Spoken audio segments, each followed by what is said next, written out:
一般香港人都好中意食茶餐廳嘅，包括我自己都係啊。今日帶大家去一間我經常去嘅茶餐廳，睇下有啲咩好食。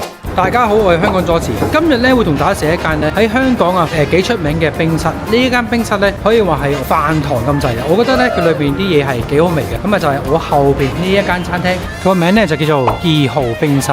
唔知大家有冇聽過？佢個裝修環境都 OK 嘅。香港呢杯水唔係我哋飲嘅，其實咧係我哋洗嘢嘅。呢個咧就係香港人食茶餐廳嘅時候嘅習慣啦。呢個咧就係佢嘅招牌。哇，幾大塊！佢塊雞排咧咁大塊，成塊面咁樣嘅。最緊要係我最中意食嘅太陽蛋，同埋咧佢個雞排咧煎得幾靚嘅。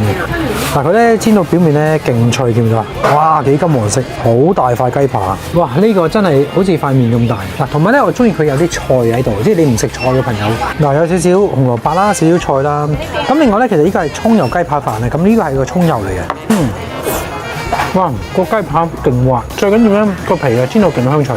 哇，裏邊啲材料幾多啊！佢雖然餐湯，但係啲材料都幾豐富，幾好飲嘅都。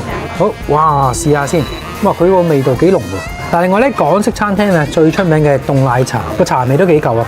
另外咧嗌一個小菜，呢個係個咕嚕肉嚟嘅。哇，佢都整到幾靚喎，同埋幾大碟啊！咕嚕肉最緊要係乜嘢？就係啲皮。啲皮仲脆啊，同埋咧入邊有好多青椒、紅椒啦，咁啊呢個餐咧係配埋個飯。哇，佢真係幾好味。如果咧喺香港嚟講咧，呢一間茶餐廳咧，我覺得算係唔錯嘅選擇嚟嘅。下次嚟香港嘅話，記得試下啦。